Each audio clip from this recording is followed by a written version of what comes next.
여리고 기도행진을 이제 마치면서 우리가 3년 안에 이제 이렇게 본격적으로 한 건 처음이었는데요. 참 마음이 너무 기뻤습니다. 그 중에 이제 많은 정말 좋은 소식들이 많은데, 한 집사님이 보낸 문자가 요즘 직장 일로 육체가 고단했는데 기도하며 걷는 시간이 행복했어요 라고 하는 이 문자였습니다. 정말 그 문자를 보는 순간 제 마음에 행복이 이렇게 막 전해오는 것 같았어요. 이번에 참 많이 듣는 단어가 뭐냐면 행복이라는 단어였습니다. 많은 분들이 여쭤보면 참 이런 새벽에 쉽지 않은데, 그 여리고를 돌면서 마음이 너무 행복하다는 거예요. 참 너무 감사했습니다. 특별히 어제 이제 우리가 그 새벽에 파라과이 양창근 선교사님이 오셔서 같이 이제 도셨는데요. 끝나고 이제 장은 교제를 했습니다. 근데 선교사님 그런 이야기를 하시더라고요. 그냥 이 영상으로 이렇게 볼 때는 사실은 뭐 그런갑다 했는데, 막상 현장에 와가지고 처음부터 다 보면서 본인도 돌면서 기도하니까 이게 차원이 다르더라, 이런 이야기를 하시면서 그런 이야기를 하셨어요. 자기 이번에 이제 한국 방문하면서 아마 이제 여러 교회를 아마 가봤겠죠. 그런데 한국 교회가 이 코로나 여파로 너무 많이 목사님들이 너무 많이 이렇게 정말 풀이 죽고 성도들이 많이 못 모이고 하니까 교회가 침체되고 또 많은 교회가 없어지고, 이런 보면서 자기가 너무 마음이 많이 다운됐다는 거예요. 마음이 너무 힘들더라는 거예요. 그런데 어제 이제 우리 주님 기쁨교회 여리고 기도행진에 와가지고 돌면서 이 마음이 완전히 회복됐다는 거예요.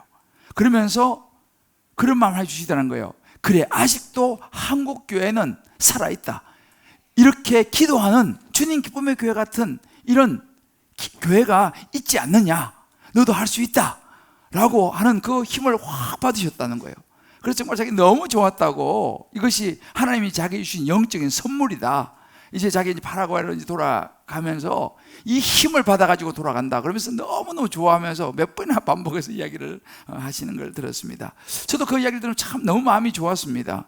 그러면서 그런 생각이 들었어요. 하나님께서 이 여리고 기도행진을 이 파라과이에서 온 이 정말 한국교회도 보면서 여러 가지 힘을 잃은 이 선교사님을 위해서 여리고 기도행진을 준비하셨구나, 이런 생각이 들었습니다.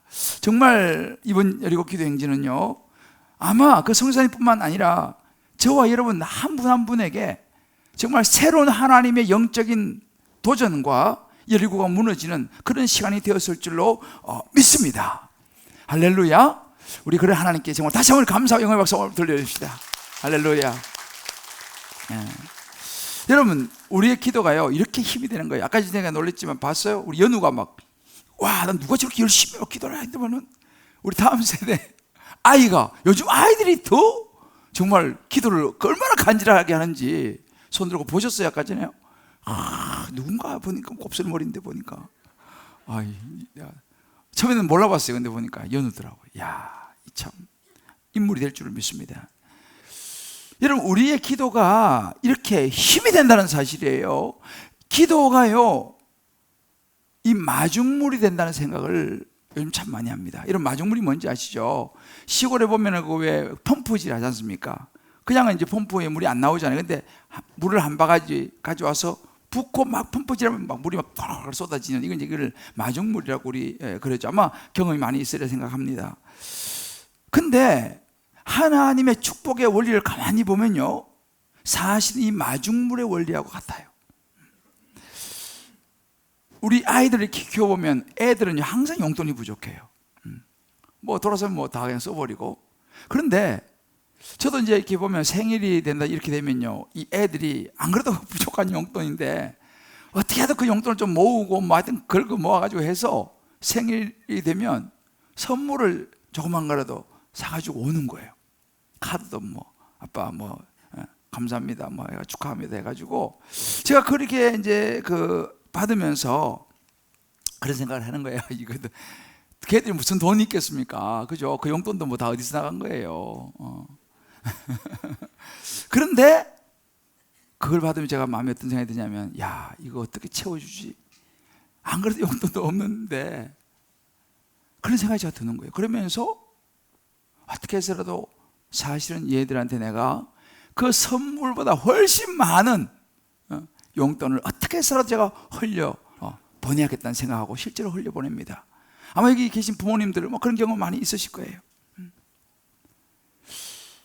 누가복음 6장 38절에 예수님 이렇게 말씀하셨습니다. 주라, 그리하면 너희에게 줄 것이니 곧 후회되어 누르고 흔들어 넘치도록 하여 너에게 안겨주리라. 너희가 헤아리는 그 헤아림을 너희가 헤아림을 도로 받을 것이다 라고 말씀하셨습니다. 여러분, 이것이 축복의 원리인 거예요. 주라, 그리하면 하나님은 우리한테 어떻게 하신다고요? 후히 누르고 흔들어 넘치도록 주신다. 이것이 우리 하나님 아버지의 마음 아니겠습니까? 이것이 어찌 보면 이 축복의 원리인 거예요. 하나님께 축복을 받는 원리는 뭐냐? 주는 것입니다. 성경에 보면요, 믿음이라는 단어와 믿음과 비슷한 단어들이 246번 등장합니다. 소망이라는 단어, 여러분, 소망이라는 단어는요 185번 등장합니다. 사랑은 733번 등장해요. 그런데 이 주는 것과 관련된 표현을 보면 2285번이 등장합니다. 자, 왜 이렇게 이 성경의 다른 단어보다도 주는 것에 관련된 단어가 이렇게 많겠습니까? 그것은 바로 믿음, 소망, 사랑을 표현하는 그 단어가 뭐냐? 바로 주는 것이기 때문입니다. 여러분, 주는 게 뭐예요? 주는 건 희생이죠. 여러분이 잘 아시는 요한복음 3장 16절을 보면 하나님이 세상을 이처럼 사랑하사 독생자를 주셨다고 그랬어요. 하나님 우리를 너무 사랑하셔서 죄로 인하여 멸망과 지옥으로 갈 수밖에 없는 우리를 위해서 하나님 하나밖에 없는 예수님을 이 땅에 보내셔서 우리의 모든 죄를 짊으시고 십자가에 죽으시는 희생을 보여주셨습니다. 그리고 부활하셨죠. 바로 이것이 최고의 희생의 모습, 예수님이 하신 일이에요. 하나님이 우리에게 내어주신 주는 모습이었습니다. 성숙을 향한 또 한 걸음에서 주님 우리에게 무엇을 말씀하시냐? 희생을 말씀하십니다. 다른 말로 주는 것이죠. 특별히 오늘은 이 사르밧 과부의 이 주는 이 희생을 통해서 성령께서 정말 우리 주님 기쁨의 교회, 또 저와 여러분 한 분 한 분, 또 온라인에 들어오신 모든 분들, 우리 모두가 하나님께서 원하시는 성숙으로 나아가는 또 한 걸음을 내딛게 될 수 있게 되기를 주님의 이름으로 축복합니다. 자, 그러면 이 사르밧 과부의 희생에서 보는 성숙은 어떤 모습일까요? 그 첫 번째는 보면 주는 것은, 이 희생, 이 주는 것은 사랑합니다 라고 하는 것입니다. 이 엘리야 선지자 시대에 이 시돈이라고 하는 지역이 사르밧 땅에는 오랜 동안의 기근이 있었습니다. 당시에 이 3년 6개월 동안 비가 오지 않는 기가 막힌 기근이 있었습니다. 그러니까 많은 사람들이 굶주려서 죽을 위기에 처했습니다. 당연히 민심은 흉흉했을 것이고 사람들의 마음은 굳게 닫혔을 것입니다. 여기 우리 어르신들 옛날 우리나라도 보릿고개 같은 그런 참 어려운 시절이 있지 않습니까? 얼마나 힘이 듭니까? 마음들도 다 너무너무 다치는 것이죠. 그것보다 어찌 보면 3년 6개월 동안 비가 났으니 얼마나 힘들겠습니까? 이 사르밧 동네에 한 과부가 살았어요. 아들을 하나 데리고 살아가는 과부였습니다. 남편이 있어도 힘드는데 과부 혼자서 그 흉년에 아들을 데리고 살려니 얼마나 힘이 들었겠습니까? 이제 그 과부에게 남은 것은 이제 밀가루 한 움큼하고 기름 조금 남은 거, 그게 전부였습니다.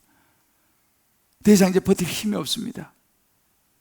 이제 나뭇가지를 주워가지고 그 마지막 남은 거 작은 떡이라도 하나 만들어가지고 아들하고 같이 먹고 죽으려고 하고 있었습니다. 그때 하나님께서 엘리야 선지자를 부르셔서 그 동네로 보내셔갖고 그 사르밧 과부를 만나게 하십니다. 여기에 하나님의 뜻이 있어요. 그 나뭇가지를 줍고 있는 그 사르밧 과부를 마침내 엘리야 선지자가 만납니다. 만나서 청하죠. 여인이여 나에게 물 한 그릇만 주시오. 어떻게 물은 한 그릇 줄 수 있다고 치지만 그 다음엔 또 엘리야 선지자가 뭘 요구하냐면 떡 한 조각을 내게 좀 가져오시오 라고 말합니다. 그때 이 과부가 지금 자기의 상황을 이제 솔직하게 이야기를 하는 거예요. 마지막 떡 한 조각 만들어서 먹고 저와 제 아들이 이제 죽으려고 합니다 라고 이야기를 하죠. 그 이야기를 듣고 이 엘리야 선지자가 13절에 이렇게 말합니다. 두려워하지 말고 가서 내 말대로 내가 시키는 대로 하세요. 먼저 그거 가지고 나를 위해서 작은 떡 하나 좀 만들어서 내게로 좀 가져오시오. 내가 그 떡 좀 먹어야겠어. 그 후에 당신과 당신 아들을 위해서 이제 만들어서 드시오 라고 이야기하는 거예요. 여러분 말이 됩니까 지금? 선지하는 사람이 말이지 벼룩의 간을 베먹지 안 그래요? 그런 생각이 드는 것입니다. 아니 도와주지 못할 망정 지금 먹고 죽으려고 하는 그걸 갖다 자기가 뺏어 먹으려고 그러는 거예요. 그때 엘리야가 하나님의 메시지를 전합니다. 14절 말씀 보게 되면요, 이스라엘의 하나님 여호와의 말씀이 나 여호와가 비를 내리는 그날까지, 당신이 그렇게 하면 비를 내리는 그날까지 그 통에 가루가 떨어지지 아니하고 그 병에 기름이 없어지지 아니하리라고 하나님이 하셨느니라 라고 말합니다. 여러분 말이 되는 소리입니까 지금? 뭐 이상한 소리 하고 있어요 지금 비가. 그러면 이 과부 입장에서 아니 먼저 그런 기적을 좀 보여주시면 내가 얼마든지 떡을 만들어서 내가 갖다 드리지요 라고 말하는 것이 이게 순리 아니겠어요? 먼저 기적을 베풀어서 그렇게 해주시면 내가 와서 드리지요. 여러분 이 말을 믿을 수 있겠습니까 지금?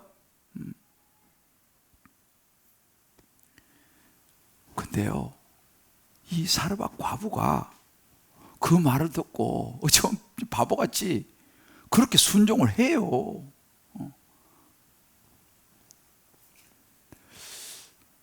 그래서 그거 먹고 죽으려고 하는 그걸 가지고 밀가루하고 기름을 가지고 뭐 얼마나 크겠습니까? 조그마한 떡 만들어 가지고 엘리야 선지자가 가지고 옵니다. 제가 이 여인을 가만히 묵상하면서 탁 스치는 것이 뭐냐면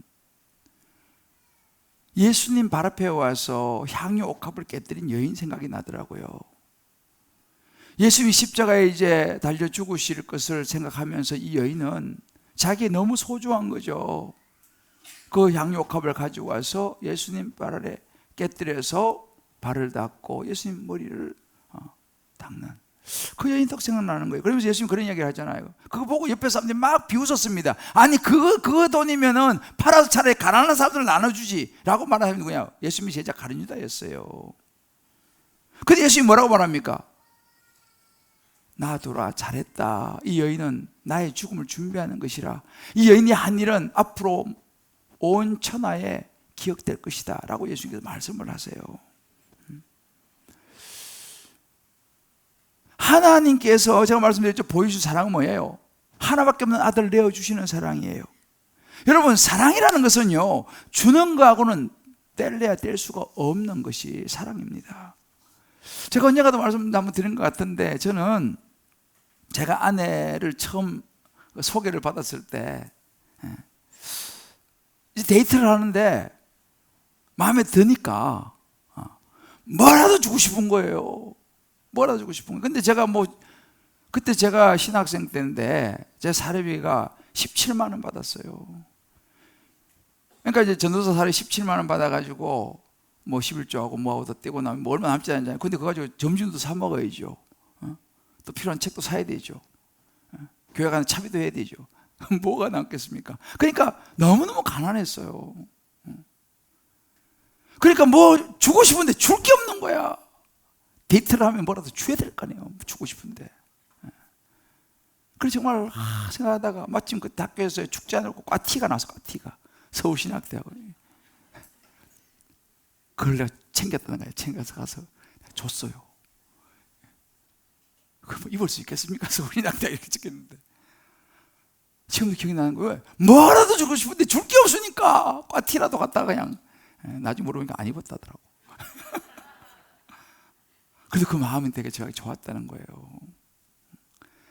세월이 지나 지금도 마찬가지예요. 우리 집사람에게 뭐라도 내가 좀 하여튼 좀 주고 싶은 거예요.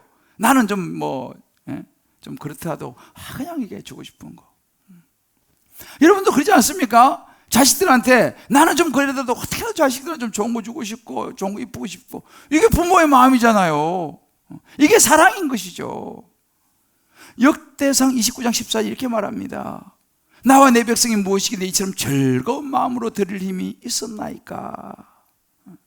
모든 것이 주께로 말미암아서 우리가 주의 손에서 받은 것으로 주께 드렸을 뿐입니다. 이 다윗의 고백인 거예요. 다윗이요, 하나님을 사랑하니까 뭐라도 드리고 싶은 거예요. 드리는 것이 즐거운 거예요. 아깝지 않은 거예요. 더군다나 다윗은 뭘 알았냐? 모든 것이 주님께로부터 왔다는 거예요. 이거 내가 가진 이 모든 거 내게 아니고 다 하나님께로부터 온 것이기 때문에 내가 주님께 드린 것이 너무너무 즐겁다는 거예요. 이게 바로 주는 것, 이게 사랑이에요. 사랑이요. 하나님을 사랑하는 거죠. 이게 성숙함인 줄을 믿습니다. 모든 것 주님께로부터 왔다는 사실. 자, 우리 한번 서로에게 한번 격려합시다. 모든 것 주님께로부터 왔습니다. 그러니 우리가 주님께 드리는 것이 얼마나 즐겁습니까? 이게 사랑인 것이죠. 각자 한번 여러분들 말씀 노트를 보시면서 한번 적용해 보세요. 하나님을 사랑함으로 드린 나의 소중한 것이 무엇이 있는가? 한번 여러분 생각해 보시고 한번 달방에서 한번 나눠보세요. 그게 사랑이에요. 하나님을 향한 사랑.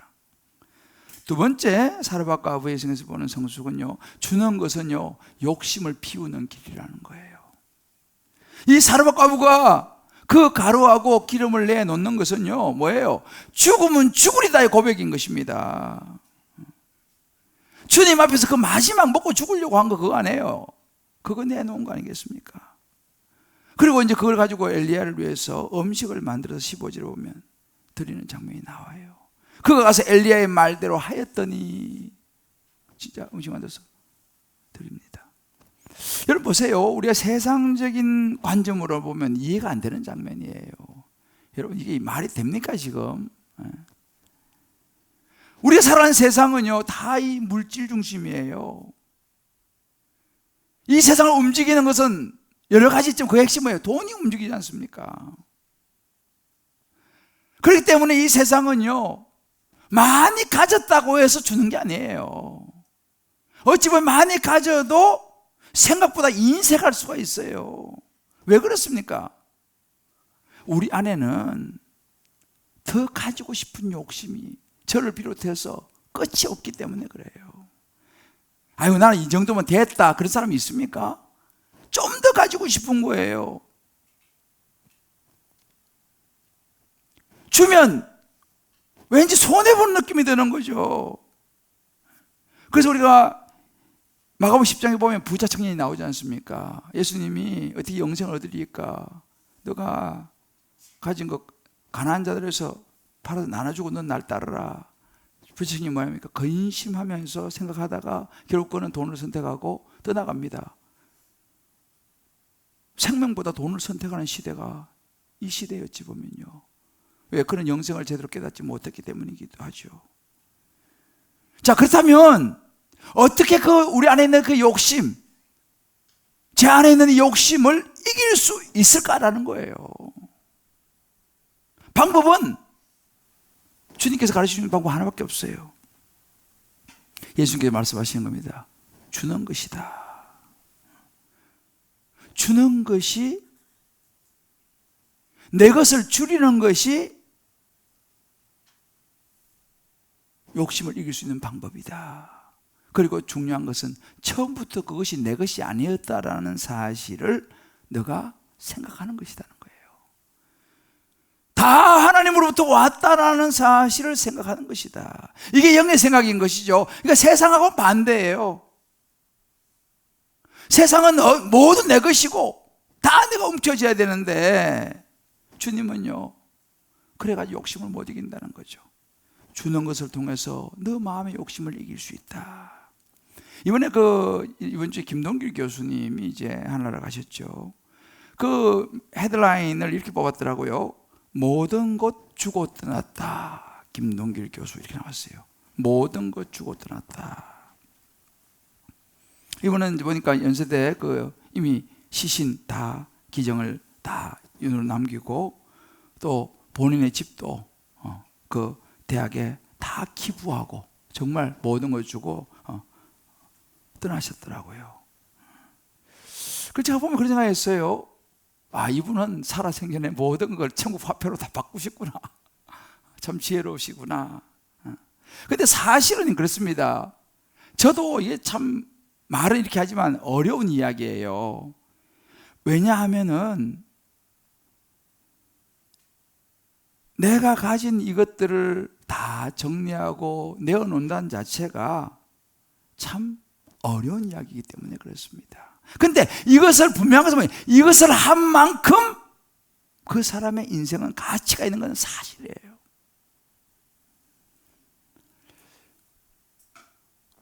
어떤 경우는요, 정말 본인을 위해서도 굉장히 인색하고 거의 쓰지 않고 본인도 그냥 작은 집에서 살면서도 돈을 계속 모으시는 분이 계세요. 제가 아는 한 분은요, 저 종로 세운상가에 상가를 막 여러 개 굉장히 많이 가지고 계세요. 근데 그냥 원룸에 사시면서 그 멜론 하나도 못 사 드셔, 이분은요. 주님께 드리는 거 그거 못 드려요. 그걸 계속 쌓으시는 거예요. 아들은 그 외국에 살아요. 난 하나님 마음이 볼 때마다 안타까운 거예요. 권사님, 연세도 굉장히 많으셨어요. 권사님 좀 주님을 위해서 좀 가치 있는 일을 하시면 좋겠는데, 그래 한 번 때 그런 얘기도 한 적도 있긴 해요. 그러다가 뭐 결국은 하나를 가셨죠. 참 마음이 안타까웠어요. 우리가 있지 않습니까? 정말 이렇게 자칫하면 이 돈에 이 물질이 노예가 되는 거예요. 열심히 쌓긴 하는데 이거를 자기를 위해서도 못 쓰고 남을 위해서도 못 쓰고 주를 위해서도 못 쓰고 결국은 우리 솔로몬 이야기했지 않습니까? 다 다른 사람 것이 되는 거죠. 바람을 잡는 것과 같다. 이 우리가 전도서를 보고 있지 않습니까? 그냥 결국 뭐냐? 이 어려운 이야기예요. 이 물질로부터 자유로울 수 있는 것이 뭐냐 하면요, 주는 거라고 주님 말씀하시는 거예요. 너가 주어야지 욕심이 가치가 되어질 수 있다. 예수님 말씀하신 거예요. 네 보물이 있는 곳에 네 마음이 있다. 그래서 마태복음 6장 24절에 말씀하십니다. 너희가 하나님과 재물을 겸하여 섬기지 못하느냐 그랬습니다. 영어로 You cannot serve both God and money. 하나님과 만일을 함께 섬길 수가 없다 말씀하시는 거예요. 다르게 말하면요, 너의 인생에서 가장 중요한 것이 뭔지 너 선택해야 한다는 거예요. 돈도 선택하고 하나님도 선택하고 그건 어렵다는 것입니다. 사단이는 우리를 어떻게 계속 유혹하냐면요, 움켜쥐라고 그러는 거예요. 더 많이 너 준비해라, 나중을 위해서. 틀린 말은 아닌 것 같죠. 그러면서 주는 것을 아주 힘들어하고 싫어하는 거예요. 또 우리가 그렇게 주고 이렇게 해야 되면 하나님의 말씀 안으로 들어가 버리잖아요. 하나님의 은혜 안으로 들어가 버리잖아요. 그럼 나중에 우리가 하나님 나라에서 찾게 많지 않습니까? 사단이 제일 싫어하는 게 그런 것이죠. 그래서 사단이 어떻게 해서 이 마음을 막는 거예요. 디모데후서 6장 17절로 19절 이렇게 말씀하십니다. 내가 이 세대의 부한 자들을 명하여 마음을 높이지 말고 정함이 없는 재물에 소망을 두지 말고 나누어 주기를 좋아하며 이것이 참된 생명을 취하는 것이다 그랬어요. 하나님께서 우리에게 원하시는 게 이거예요. 가진 재물을 누리고 나누라는 거예요. 왜요? 돈, 재물이 있는 곳에 너 마음도 있기 때문에 우리가 그 재물을 주님께 드리면 우리 마음이 주님께 간다는 것입니다. 우리 각자 한번 적용해 볼 필요가 있습니다. 이 물질 중심의 세상에서 나는 하나님 돈 중에 누구를 더 사랑하는가? 나는 내 욕심을 가지치기 위해서 주님께 내 마음과 물질을 구별해서 드리고, 내 자녀에게 나는 정말 나누고 주고 희생하고 드리는 모습을 내가 자녀에게 보여주고 있는가? 아니면 그냥 어떻게라도 움켜잡으려고 하는 이런 모습을 자녀에게 언중에 보여주고 있지 않는가라는 것입니다. 세 번째, 이 사르밧 과부가 희생에서 볼 수 있는 성숙은요, 주는 것이 우리 믿음을 성장시킨다는 사실입니다. 하나님은요, 우리의 성숙함을 시험하십니다. 우리의 성숙함을 뭘로 우리가 증명할 수 있겠어요? 하나님께서 뭘로 우리를 시험하시겠습니까? 우리가 성숙하다, 예수 잘 믿는다, 믿음이 좋다, 뭘로 우리가 증명할 수 있겠습니까? 그 중에 하나가 뭐냐면 재정이라는 거예요. 돈이라는 거예요. 왜 하필은 돈입니까? 여러분, 세상의 중심 말씀드렸죠. 돈이에요. 그러니까 하나님께서 우리의 성숙함을 보려면요, 우리가 돈 어디 쓰는지, 돈을 어떻게 버는지, 돈을 어떻게 저축하고 그 돈에서 어떻게 생각하는지, 어디 투자하는지, 이런 걸 보시면은 그 답이 나오는 거죠. 왜? 거기에 우리 모든 삶이 다 들어있기 때문에 그렇습니다. 여러분, 세상에 두 종류의 사람이 있어요. 주는 사람과 받는 사람이에요. 어떤 사람은 계속 받기만 하는 사람이 있어요. 어떤 사람은 주는 사람이 있어요. 여러분, 누가 더 행복하겠습니까? 받기만 하는 사람이 행복하겠어요? 주는 사람이 행복하겠어요? 누가 더 성숙한 사람이에요? 어떻게라도 주려고 섬기려고 하는 사람이 성숙한 사람이겠습니까? 어떻게라도 챙기려고 하는 사람이 성숙한 사람이겠습니까? 주님 말씀하시는 거예요. 주는 자가 복이 있다고 그랬어요. 주는 자가 성숙한 자라고 하는 것입니다. 이걸 보면서 주님께서 우리를 하시니, 너 성숙하구나. 이 사르밧 과부가요, 바로 이런 주는 이 희생, 이 성숙한 모습이 있었던 거예요. 결과 어떻게 됐습니까? 망했나요? 오늘 16절 보면 이렇게 말씀하십니다. 그가 가서 그렇게 하니까 말씀하신 것처럼 통에 가루가 떨어지지 아니하고 병에 기름이 없어지지 아니하니라. 할렐루야. 기적이 나타난 거예요. 그렇게 했더니만은 밀가루가 떨어지지 않고 기름이 없어지지 않고 가족들이 다 먹는 역사가 나타났습니다. 자, 이것을 본 과부라든지 그 아들이 믿음이 자랐겠어요? 믿음이 자랐겠어요? 그걸 보니까 믿음이 자라는 거죠. 하나님은 이렇게 역사하시는구나. 하나님 말씀에 순종했더니만 이런 기적이 일어나는구나. 10번 듣는 것보다 있잖아요, 한 번 보는 것이, 한 번 경험하는 것이 믿음이 성장시키는 거예요. 할렐루야. 그래서 우리가 이 체험이라는 게 되게 필요한 거예요, 사실은요. 우리가 주는 것, 이것은 뭐냐면 하나님에 대한 신뢰입니다. 하나님이 내가 드리라 그러면 드리면 하면 약속 지키실까? 어떻게 생각하세요? 이게 믿음이라는 사실이죠. 우리의 믿음을 뭘로 인정받을 수 있습니까? 우리의 믿음을 인정받을 수 있는 길이 뭐예요? 주님 말씀하셨어요. 말라기 3장 9절 10절 11조입니다. 11조는 너의 믿음을 증명하는 것이라고 그랬습니다. 내가 내 것 10회를 띄어서 내 곳간에 양식 있게 하고 내가 너에게 쌓을 것이 없도록 붙지 않은지 시험해보라. 유일하게 시험해보라고 말한 것은 이 11조였어요. 내가 너에게 쏟아붓지 아니하나 보라고 말씀하셨습니다. 그러면서 11조라고 하는 것은요, 하나님 앞에 하나님이 살아계시는 것을 내가 믿습니다라고 하는 것을 보여주는 믿음의 증거인 거예요. 하나님을 신뢰한다고 하는 어찌 보면 믿음의 도전인 것이죠.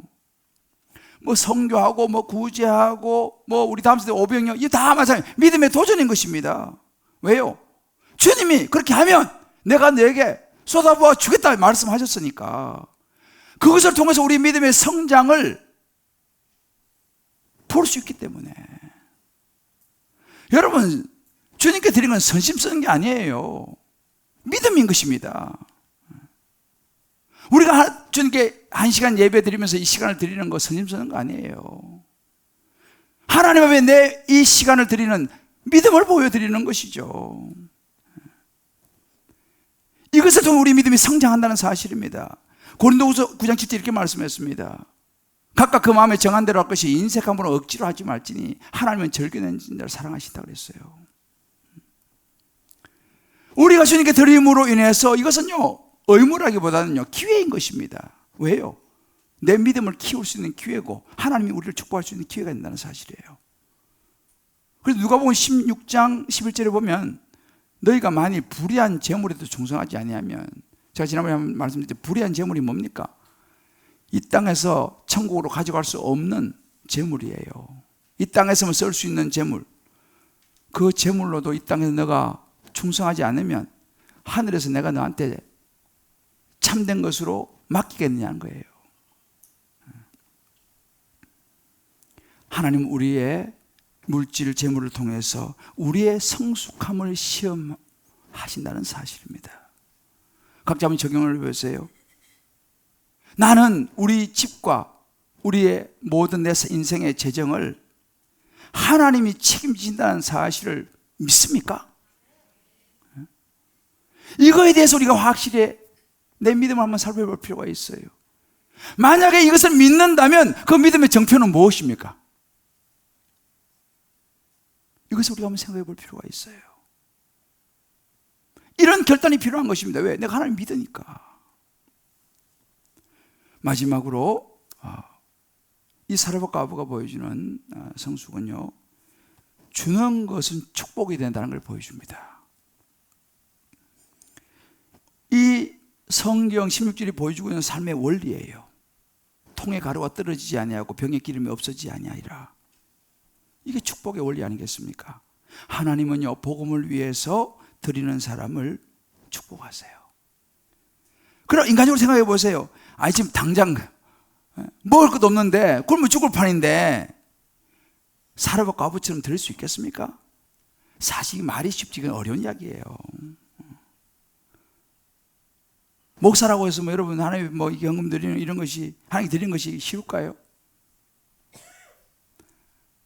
물론 교회에서 헌금 드리고 하는 거 이런 것은 큰 어려움 없어요. 당연히 주님 앞에 즐거운 마음을 드리는데, 좀 제가 부끄러운 이야기를 하나 하면요, 저는 목사 아닙니까, 목사. 근데 가끔씩 이 강의라든지 어떤 집회 같은 데 가면 헌금 시간이 있어요. 나는 강사로 왔는데 내가 헌금 자체인데 내가 헌금을 또 해야 되나? 이런 생각이 한 번씩 들 때가 있어요. 또 여러 가지 또 경제적으로 조금 그럴 때는, 그래서 얼마 전에도 살짝 그런 생각이 스치는 거예요. 내가 이렇게 와서 강의해주고 내가 이렇게 말씀 전해주는데 여기까지 우리 교회라고 하면 내가 기꺼이 하겠지만 우리 교회도 아닌데, 그런 생각이 싹 스치는 거예요. 그때 탁 내가 한 주신 말씀이 뭐냐면은, 야, 너 지금 누구한테 드리는 거냐? 너 누구한테 드리는 거냐? 너 나한테 드리는 거 아니야? 그래서 정신 부직 떠는 거예요. 그렇지. 내가 뭔 생각하고 있냐, 내가 지금. 머리를 흔들면서 하나님께 드리는 거지. 그래서 그냥 과감하게 그냥 큰 거 하나 다 그냥 드렸어요. 좀 소리 약간 들리긴 했지만은.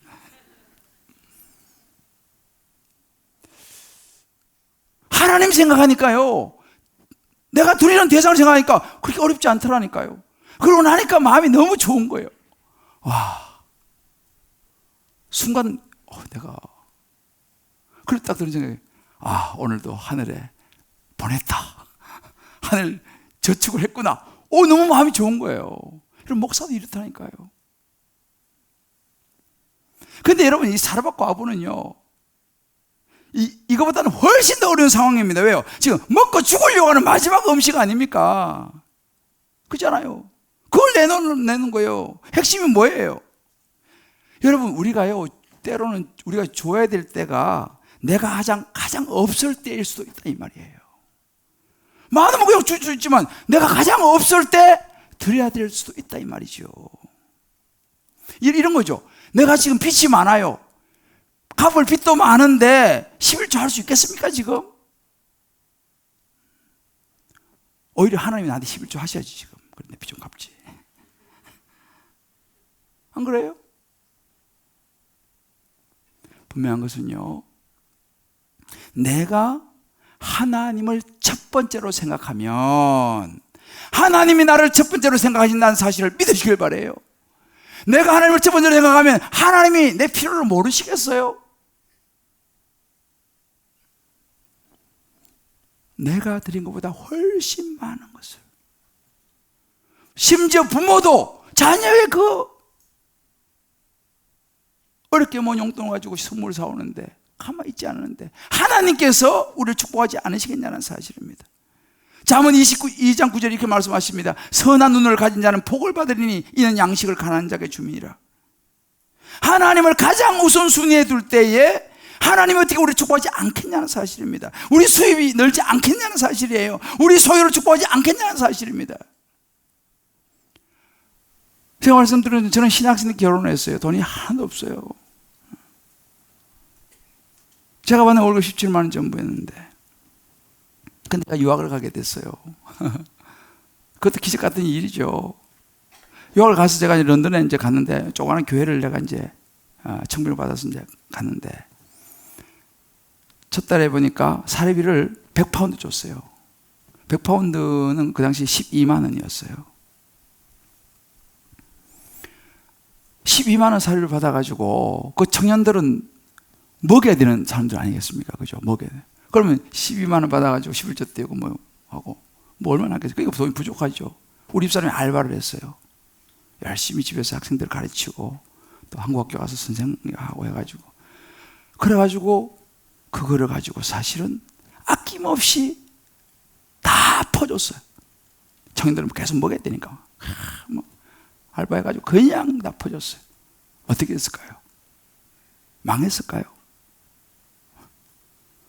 망하지 않았어요. 우리 뭐 집이 가난하니까 뭐 한국에서 생활비를 보내주실 그런 형편도 못 되는 거예요. 그런데 있지 않습니까? 돌아보면요, 저는요 10년 가까이 유학을 하면서 단 한 번도 굶은 적이 없어요. IMF를 저는 영국에서 통과한 사람이에요. 하나님께서 기가 막히게 역사하시고요, 공부도 잘 마치고 한국 돌아올 때 저는 풍성한 축복을 받아 돌아온 줄 믿습니다. 이게 하나님의 시대라니까요. 여러분, 믿음과 흥정의 차이를 아세요? 믿음은요, 하나님 저한테 아무것도 없지만 하나님 제가 드리겠습니다. 먼저 하나님을 생각하겠습니다. 지금 내가 이 차 사고 싶은데 이거 좀 내 보류하고 내 하나님 일부터 먼저 하겠습니다. 하나님 뭔가 그래도 하나님 이렇게 하면 하나님께서 뭔가 하시겠죠. 이게 믿음이에요. 흥정이 뭔지 아세요? 하나님 1,000만 원만 주세요. 그럼 내가 좀 드릴게요. 이게 흥정이에요. 아니 하나님 주시지도 않으면서 뭐 자꾸 달라고 그러세요? 이거 흥정이에요. 우리 각자 한번 생각해보세요. 나는 하나님과 믿음을 보이는지 하나님과 흥정하고 있는지. 사랑하는 성도 여러분, 놀라운 것은 뭐냐면요, 우리가요 하나님을 신뢰하고 예수님을 나는 믿고 예수님을 구원자로 내가 믿는다고 고백합니다. 나 천국 갈 거 믿어요, 나 하나님 믿습니다 라고 말을 하는데 재정에 대해서만은 하나님을 믿지 않아. 재정에 대해서는 하나님을 신뢰하지 않아. 나 천국 갈 수 있고 예수 믿고 나는 하나님 신뢰합니다 라고 말은 하지만 구원은 믿는데 하나님이 내 삶에 내 재정에 역사하실 것은, 하나님이 책임지실 것이라고 하는 것은 믿지를 못해요. 여러분 어떻게 생각하세요? 이럴 수 있을까요? 사단은 여기서 우리를 속이는 거예요. 그때 믿음으로 행하면 하나님의 복을 우리가 많이 받으니까 사단은 여기서 자꾸만 우리를 속여가지고 그 축복을 못 받게 만드는 거죠. 자꾸만 흥정을 하게 만드는 거예요. 믿음이 아니라. 영적 성숙을 향한 걸음은요, 예수님 말씀하십니다. 희생 주는 것이다. 이 사르밧 과부에게 하나님은요 이거를 알게 하시기를 원하셨어요. 내가 하고 싶은 거 다 하고 먼저 나 충분히 채우고 나서 내가 드릴 거예요. 이건 희생이 아니에요. 그리고 사실은 어렵습니다. 왜? 우리는 채워질 날이 없다니까요. 아무리 내가 많이 가지고 있어 우리는 그래도 부족한데, 저는 그런 기도를 해요. 이제 우리 주님 기쁨의 15주년을 기점으로 해서 우리 교회가 가야 될 방향이 뭐냐? 주는 교회가 되자. 이게 제 기도 제목이에요. 이 주님 기쁨의 교회가 이 지역 사회를 향해서 섬기고 주는 교회가 되자. 더 많은 선교사를 지원하는 교회가 되자. 더 어려운 교회들을 더 많이 섬기고 주는 교회가 되자. 할렐루야. 아멘. 저는 그런 교회가 되기를 저는 꿈꿔요.